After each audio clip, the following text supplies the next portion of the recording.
I never believed a single street could hold so many secrets. Not until the night I stepped into Crimson Alley.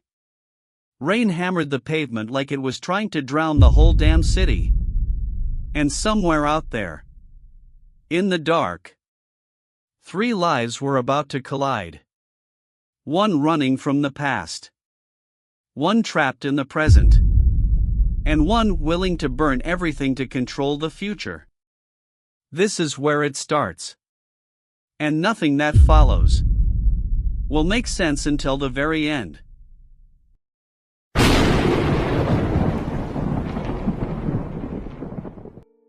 The motel sat on the edge of the city like a forgotten scar. Half lit, half dead, and soaked in rain.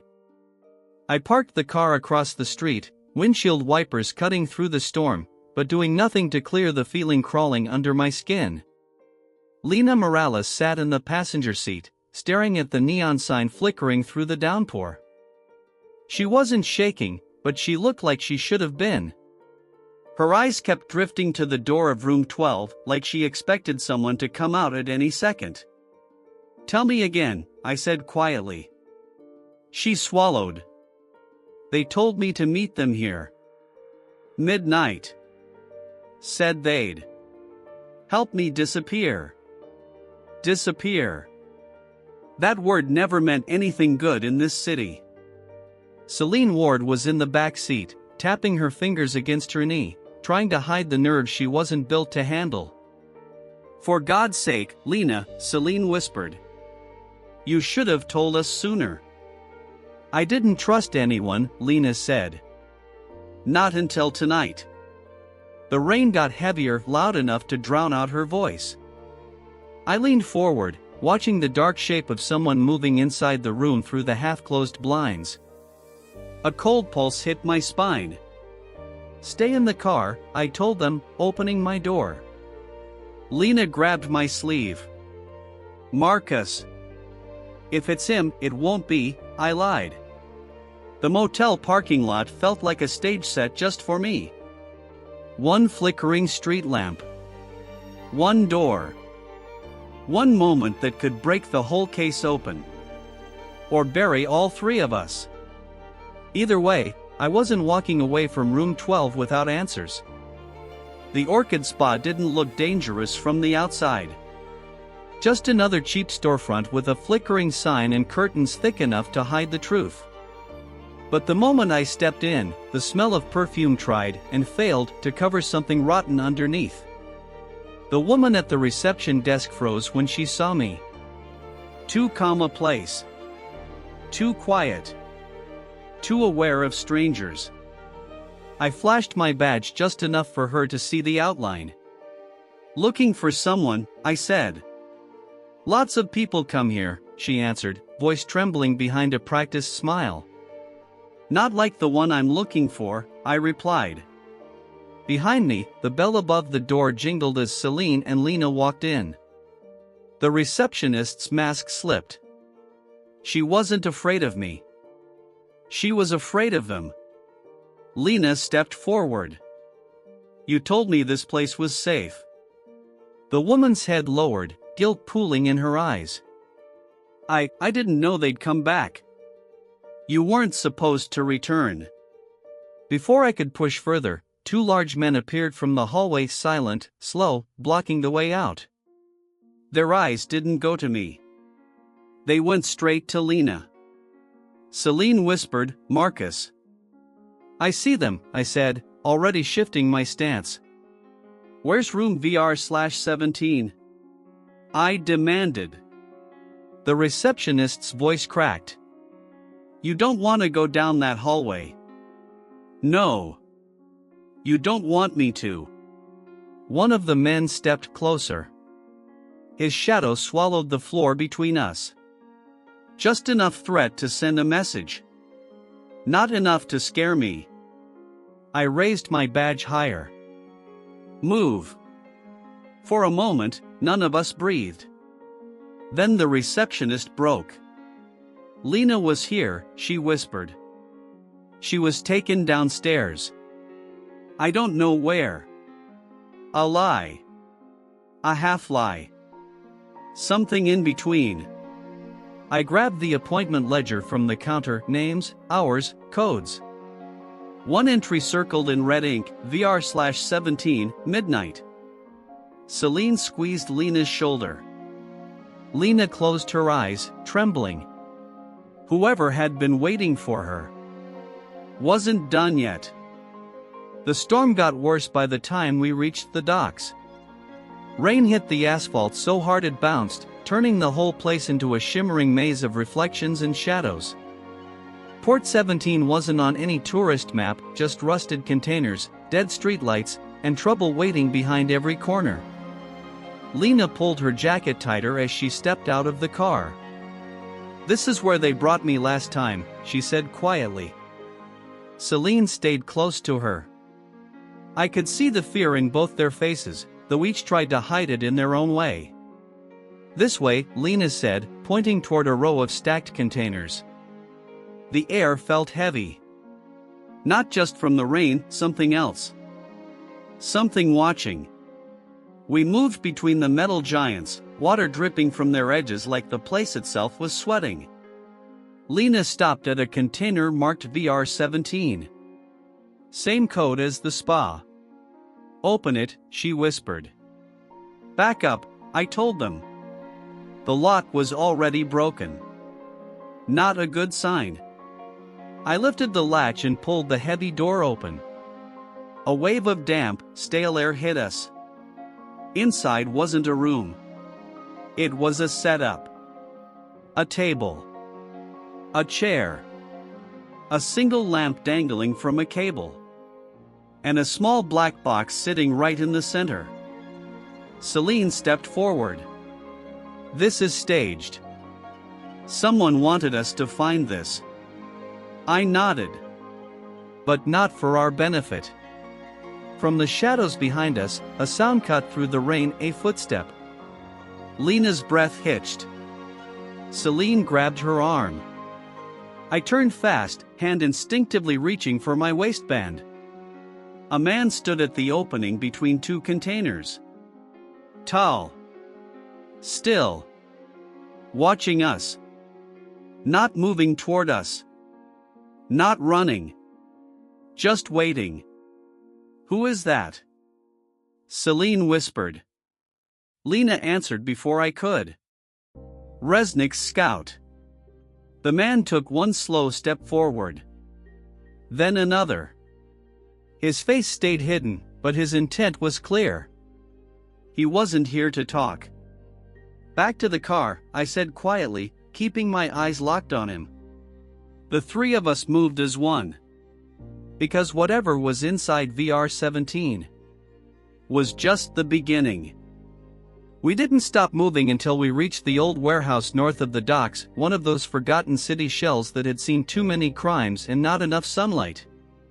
The rain hit the metal roof like it was trying to punch through. Inside, everything felt colder. Tighter. Like the walls were listening. Lena walked ahead of us, scanning the shadows. "This is where they brought me after the spa," she said. Her voice cracked, just slightly. Enough to let me know she wasn't just scared, she was remembering. Celine kept close to her, flashlight trembling in her hand. The warehouse floor creaked beneath us. Old pallets, rusted equipment, broken windows rattling from the storm, any one of them could hide a threat. And with Reznik's scout tailing us, the threat didn't feel hypothetical. We reached a large concrete pillar in the center of the room. Fresh scratches climbed up its surface, marks from someone who tried to fight or escape. Lena stopped. "This is where they questioned me." Celine turned pale. "Questioned?" "Or, Celine," I warned softly. She backed down. Lena touched the pillar with trembling fingers. "They asked about Doyle. About what I knew. I didn't even realize he was working with them until that night. Doyle. That name felt like gasoline in my veins." Before I could press further, a heavy thud echoed from the far side of the warehouse. Not wind. Not the building settling.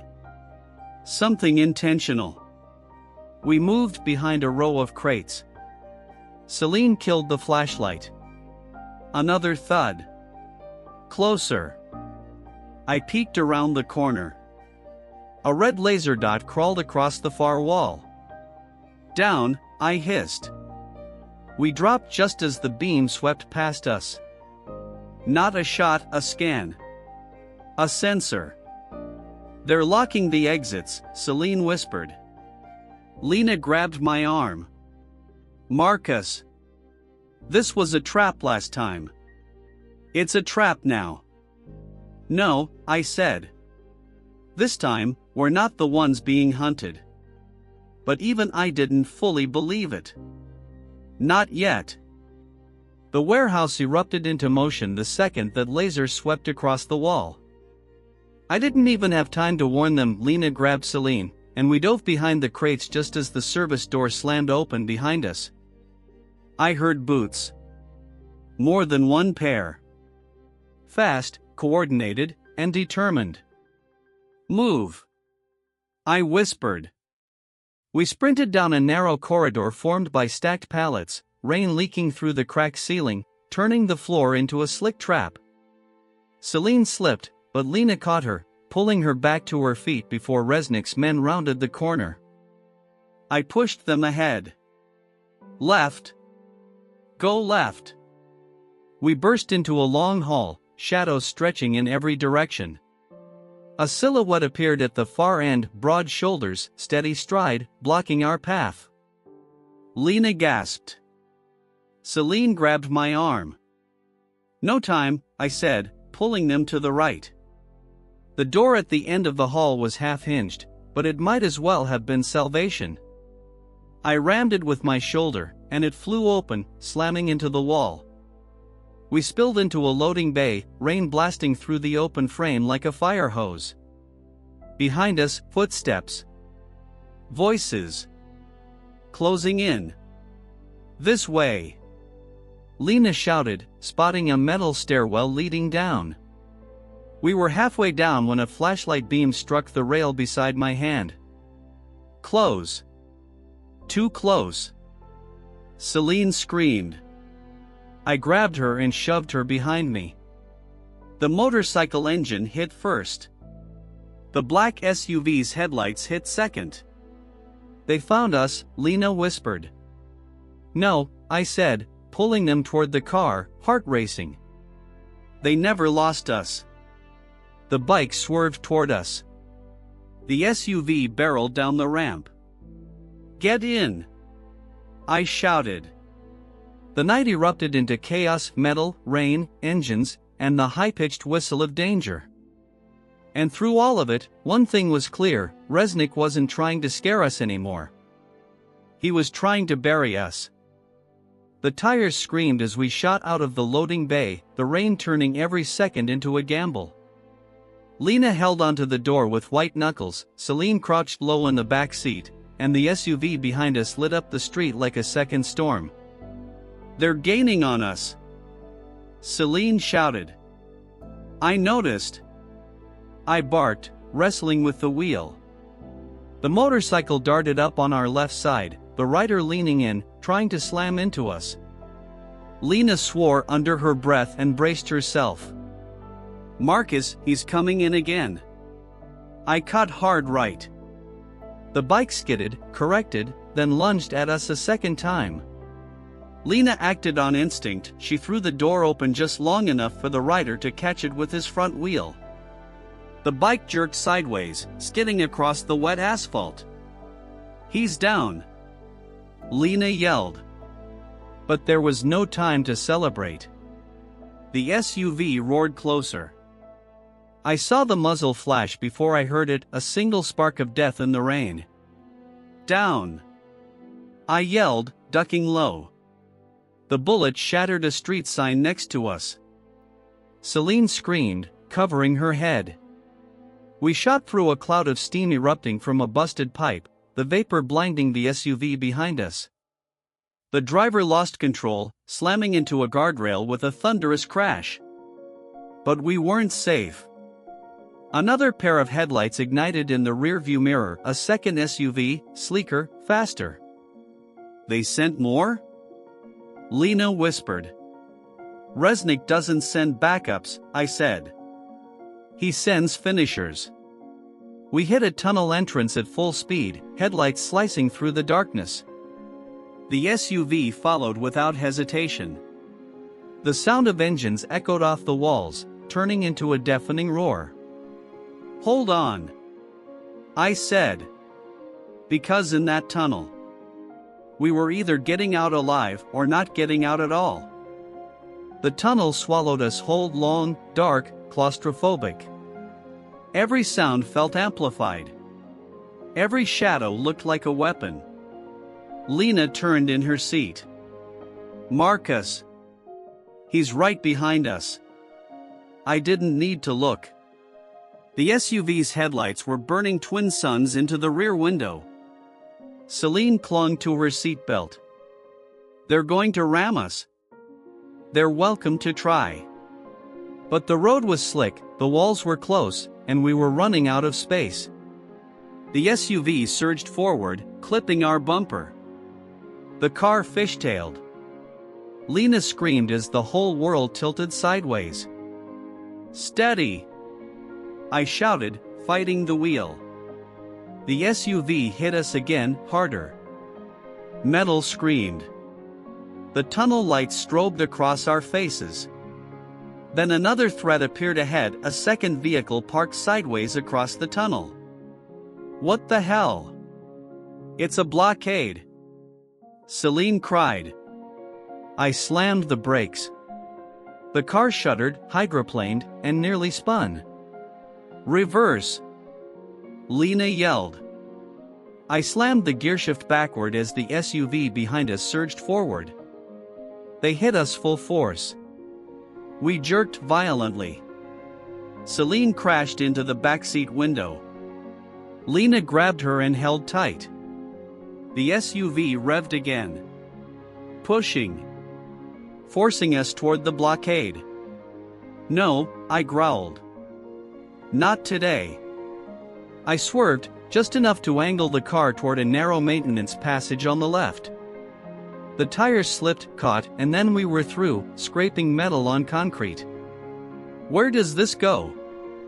Lena asked. I have no idea. But going blind was better than being crushed. Behind us, the SUV overshot the turn, slammed into the tunnel wall, and burst in a shower of sparks. I forced the car deeper into the side tunnel. We were alive. For now. The maintenance tunnel was barely wide enough for the car, and every turn felt like it was carved for someone much thinner and much braver. Lena clutched the dashboard, Celine bracing herself against the seat. This place is a maze, Celine whispered. That's the point, I said. Reznik designed these tunnels. We reached a split, left or right. Both looked equally dangerous. Both dripped with condensation, steam rising like ghosts. Lena pointed right. That leads deeper underground. I remember the sound of machines. Machines? Celine echoed. Like what? Before Lena could answer, the lights overhead snapped on, bright, white, industrial. A voice boomed through hidden speakers. Reznik. Detective Hale, he said, voice cold as the rain outside. You're exactly where I wanted you. Celine froze. He's watching us. No, Lena whispered. He's hunting us. I stepped forward, scanning the walls for cameras. Nothing. That made it worse. The city is changing, Reznik continued. And you're standing in the way. The machine hum grew louder. A low rumble shook the floor. Move, I said, pulling them toward the right passage. We burst into a large service bay, steam flooding the air from ruptured pipes. The floor vibrated beneath us. Lena pointed upward. There. A stairwell. We raced for it, boots splashing through oil and water. Behind us, the mechanical roar intensified. Celine looked back and screamed, "Marcus! They're coming!" Reznik's men emerged from the fog behind us, silhouettes growing clearer. "Up the stairs!" I barked. We reached the first landing when the entire bay lit up with a blinding white flash. Machinery engaged. Engines roared. Doors locked. Reznik wasn't chasing us anymore. He was closing the trap. The stairwell rattled from the force of the machinery below, each step vibrating beneath our feet. Lena gripped the railing, Celine gasped for air, and I kept my eyes on the shadow moving in the fog behind us. Reznik's enforcers weren't rushing this time. They were pacing themselves. Confident. Like hunters who already knew their prey had nowhere left to run. We reached the top of the stairs and emerged onto an upper platform. Blue emergency lights flickered, casting silhouettes across a maze of catwalks. Celine pointed. "Marcus! Over there!" A figure stood at the far end. Tall. Still. Watching. But it wasn't Reznik. It was one of Doyle's high-ranking enforcers, someone I'd seen before, someone who never moved without a purpose. He stepped forward just enough to let the light catch his face. Lena froze. That's him. Doyle's right hand. I pulled them behind a metal crate. He's not alone. Look for more.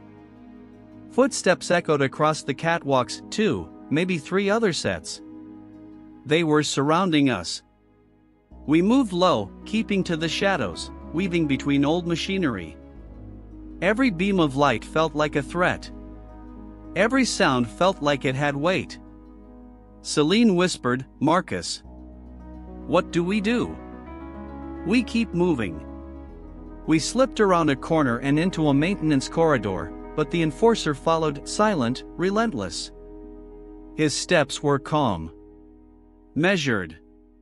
He wasn't trying to catch us. He was hurting us. Lena tugged my sleeve.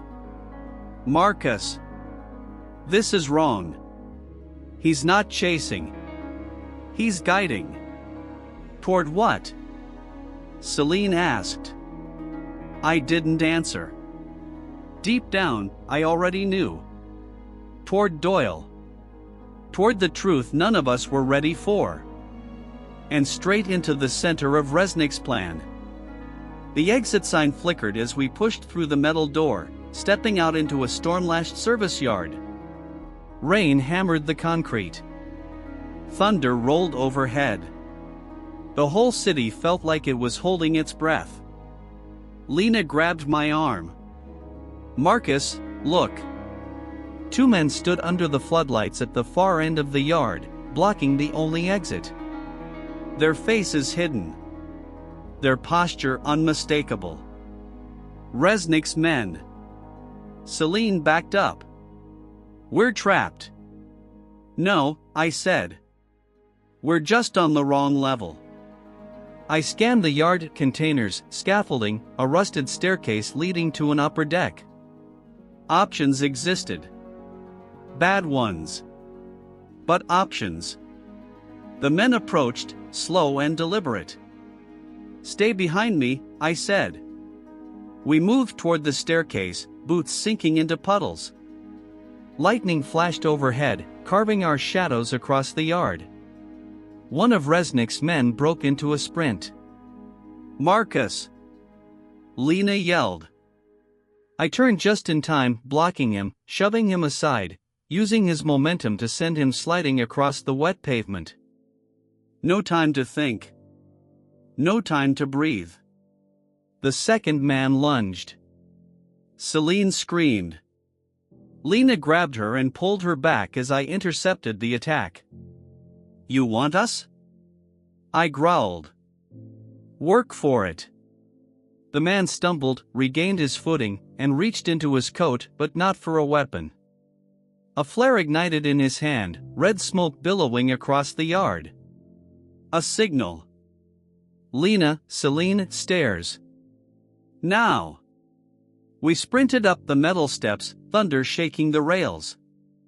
At the top, I kicked open another industrial door. Inside, dim halls. Steam. Pipes. The beating heart of something bigger. Celine whispered, "This isn't just a hideout." "No," I said quietly. "It's a whole operation." And Reznik was waiting at the center of it. The industrial hallway stretched out ahead of us like the spine of some rusted beast. Pipes rattled overhead, steam hissed through vents, and every sound echoed 3 times before dying. Lena kept glancing back. "He's still following us."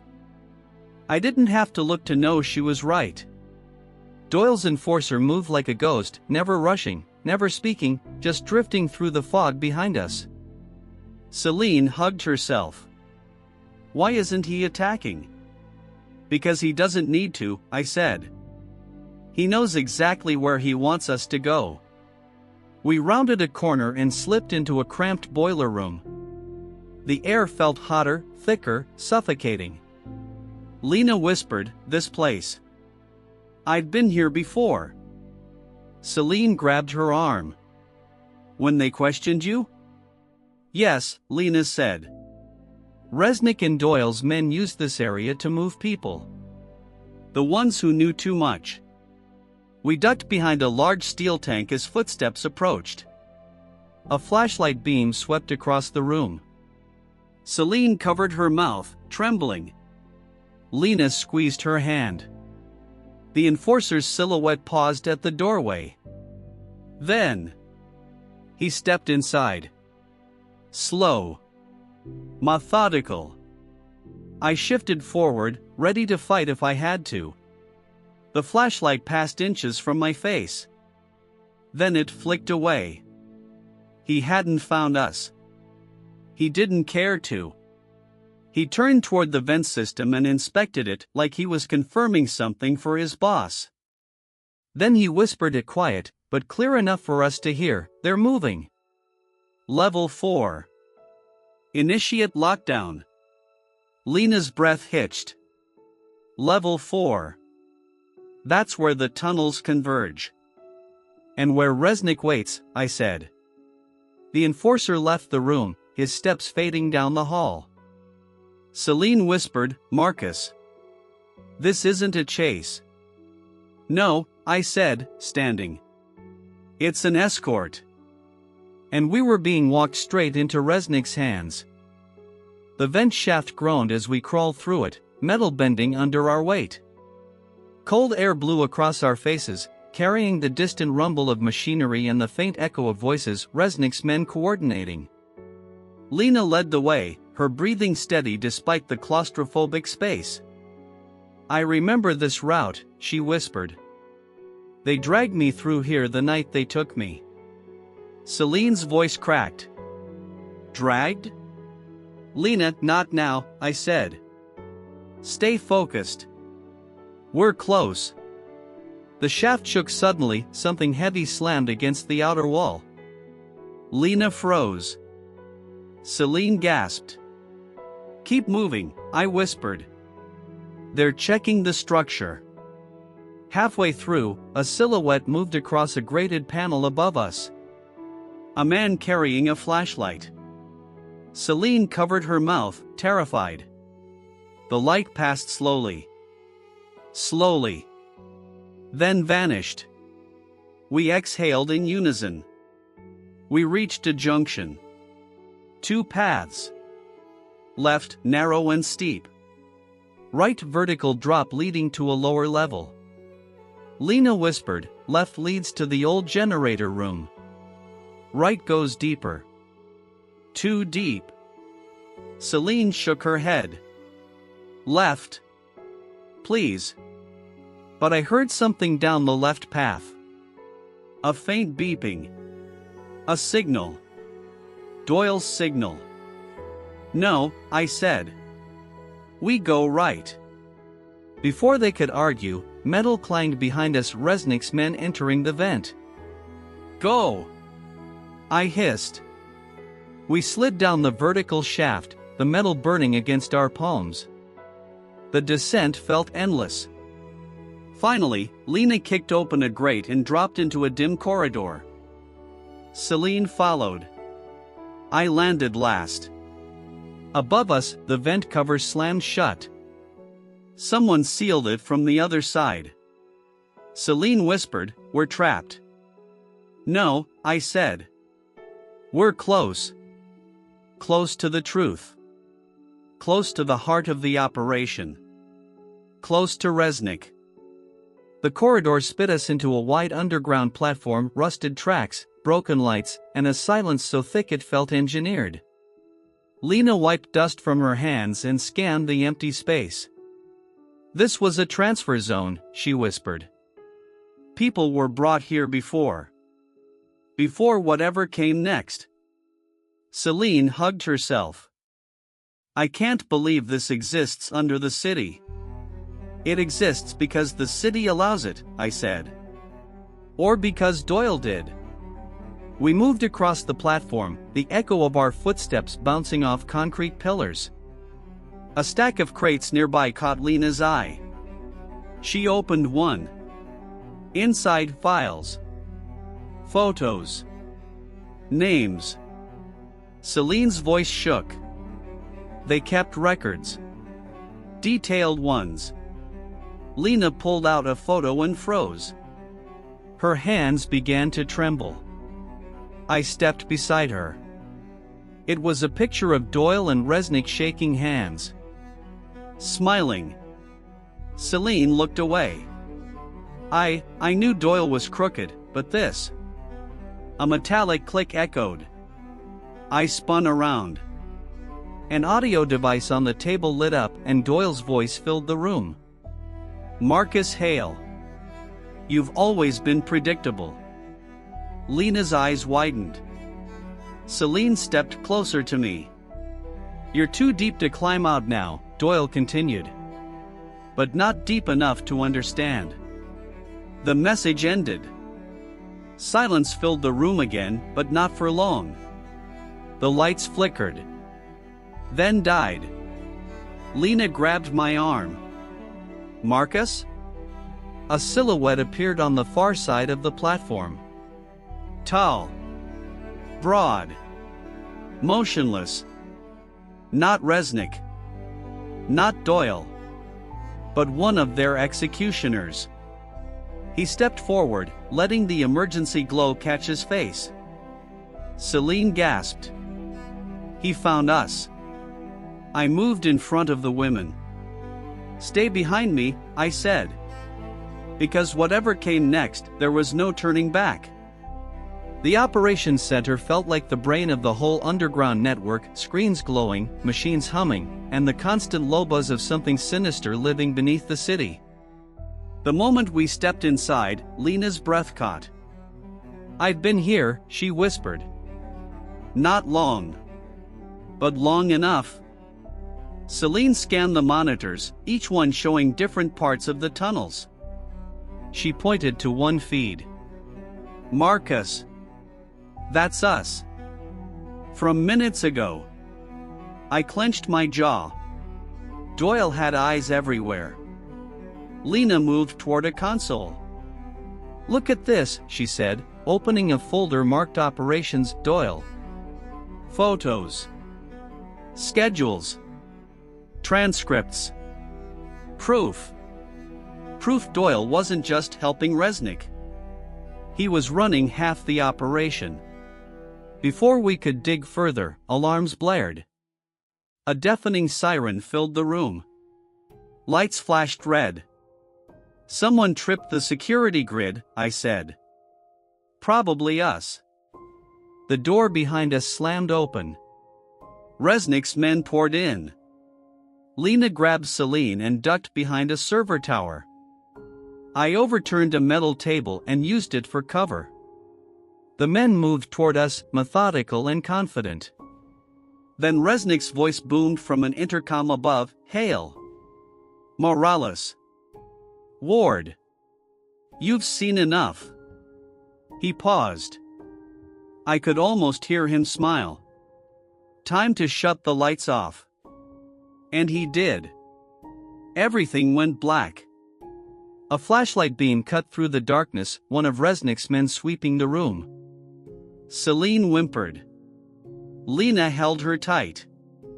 I crawled closer to them, whispering, "Stay low." A monitor next to us flickered on, Doyle's face filling the screen. "Hale," he said calmly, "you're out of time." But I wasn't. Not yet. I grabbed Lena and Celine by the hands. "Elevator," I whispered. "Now." And we ran. The elevator doors slammed shut, cutting off the pounding footsteps behind us. For a moment, it felt like the first breath of safety we'd had in hours. Then the lights flickered. Then the elevator dropped. Celine screamed as we lurched downward, metal grinding, sparks lighting the walls like dying stars. "Hold on!" I yelled, bracing myself. The elevator jerked violently to a stop between floors. Silence. Darkness. Only the sound of our breathing in the stale air. Lena tried the control panel. Dead. Everything's dead. "That's not an accident," I said. Reznik sabotaged it. A thud hit the top of the elevator. Then another. Celine covered her mouth.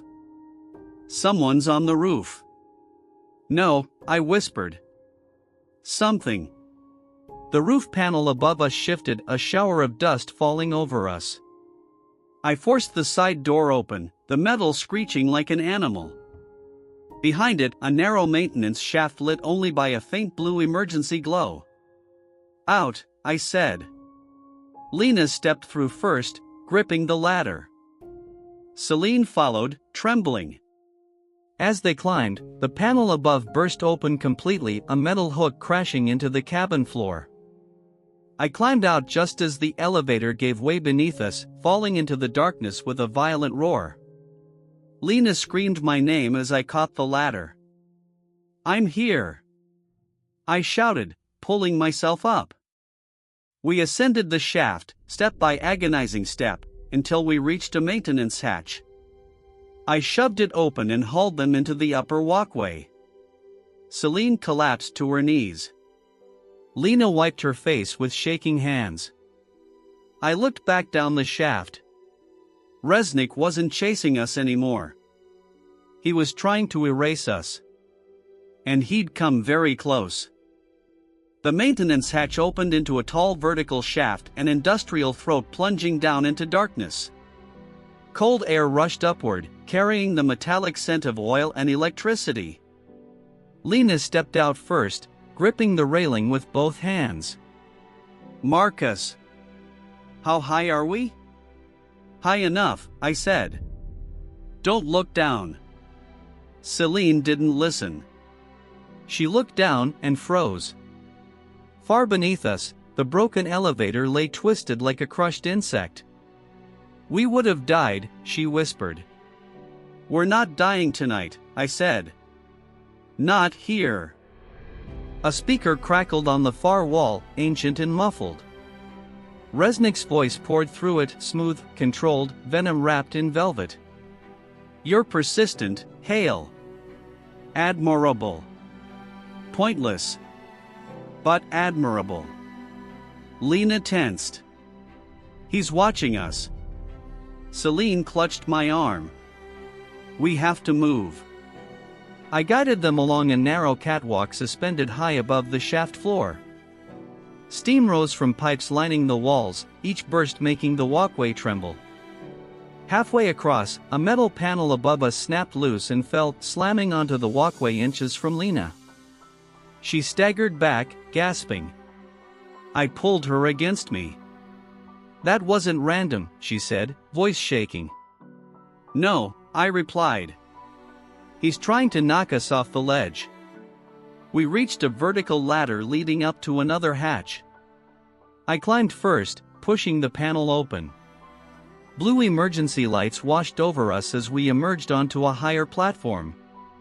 "Keep moving," I said. "He's not done yet." But the moment Celine cleared the hatch, the entire shaft went dark. Every light, every sound, every hope. Then, slowly, a single spotlight clicked on above us. Reznik's voice whispered, "Welcome to Level 4." And the trap snapped shut.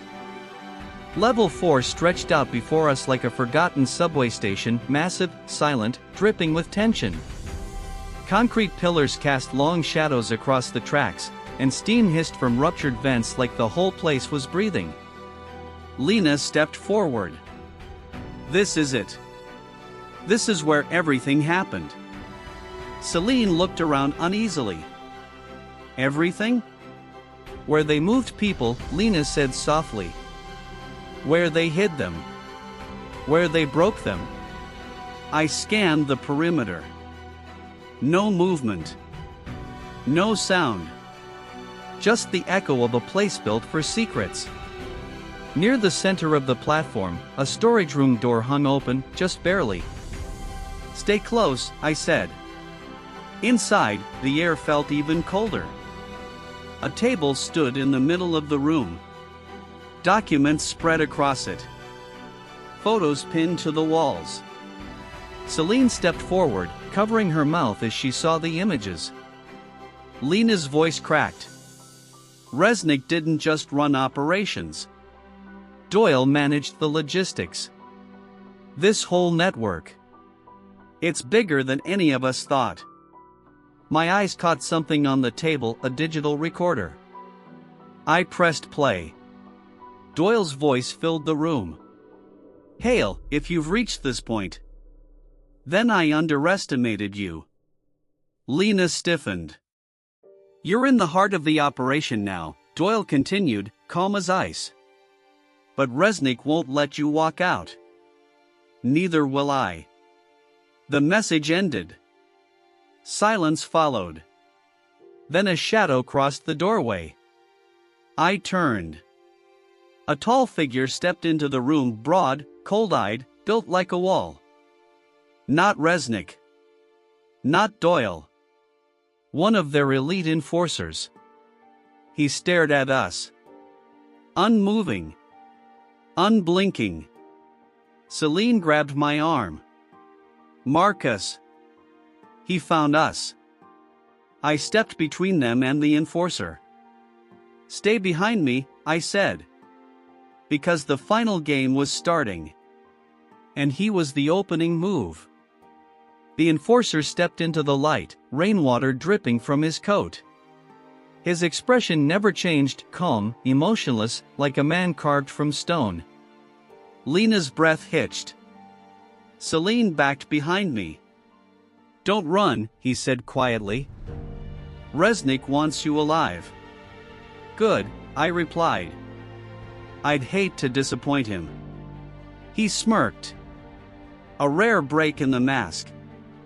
Then he reached inside his coat. Lena tensed. "Marcus." He didn't pull a weapon. He pulled a device, a beacon. A red flare burst to life, casting the platform in blood-colored smoke. Celine gasped. "That's a locator." "Not for him," I said. "For backup." Footsteps echoed from the far tunnel, multiple sets. Too many. We had seconds. I lunged at the enforcer, slamming him into a metal pillar. Lena grabbed Celine and pulled her aside as the flare sputtered across the tiles. The enforcer swung fast. He hit hard enough to rattle my bones. But I stayed up. I had to. Lena yelled, "Marcus, behind you." Two more figures emerged from the steam. Doyle's men. This was a coordinated hit. The enforcer recovered and grinned. "You walked right where we wanted you." Then a deeper noise. Footsteps heavier than the rest. Measured. Confident. A silhouette appeared behind the backup squad. Broad shoulders. Long coat. Unmistakable posture. Lena whispered, trembling, "That's Doyle." Celine froze. I stepped forward, fists tight. Every muscle burning. Doyle stopped just short of the spotlight, his face half hidden. "Detective Hale," he said calmly. "You've made quite a mess." Then he smiled. "But it ends here." Doyle stepped fully into the light, rainwater dripping from his coat, his expression calm, almost bored. Lena's hands shook. Celine clutched her sleeve. But I didn't move. "Why?" I asked quietly. "Why betray your own?" Doyle smirked. "Because the city needs order. And Reznik understands how to build it." "You call this order?" I said. "Kidnapping? Trafficking? Murder?" "Collateral," he replied. "Necessary collateral." Celine trembled. "You're a monster." "No," Doyle said, tilting his head. "I'm a realist. Something you three never learned." The enforcer shoved me forward. Doyle stepped closer. "Hale, you could have joined us," he said. "But now you've forced my hand." Lena pulled Celine behind her. Her voice cracked. "He'll kill us." "No," Doyle said calmly. "Reznik will." He raised a small encrypted device. The monitors around the platform flickered to life, showing surveillance feeds of us, walking straight into every trap they set. "You were predictable," Doyle said. "Every move you made. We already mapped." I stepped forward. "But you're the one standing here. Not Reznik." Doyle's smile faded. "You're buying time," he said. "For what?" "For this," I replied. I grabbed a loose cable from the floor and ripped it upward. Sparks exploded. The screens shattered. Darkness swallowed the platform. Chaos erupted. Lena screamed. Celine ducked. Doyle barked orders. I grabbed both women and ran toward the maintenance passage. Footsteps thundered behind us. The enforcer roared, "Cut them OFF!" We sprinted through the steam, lights flickering overhead, alarms blaring. Doyle yelled after me, "You can't run from this, Hale." But he was wrong. We weren't running. We were leading them exactly where I needed them to be. The cargo bay opened like a steel cathedral, tall ceilings, rows of machinery, platforms rising and lowering in mechanical rhythm. Rain blew in from a broken service gate, filling the room with mist. Lena grabbed my arm. "Marcus! Look!" Reznik stood on the upper catwalk, watching us with a cold, calculating stare. Hands behind his back. Confident. Untouchable.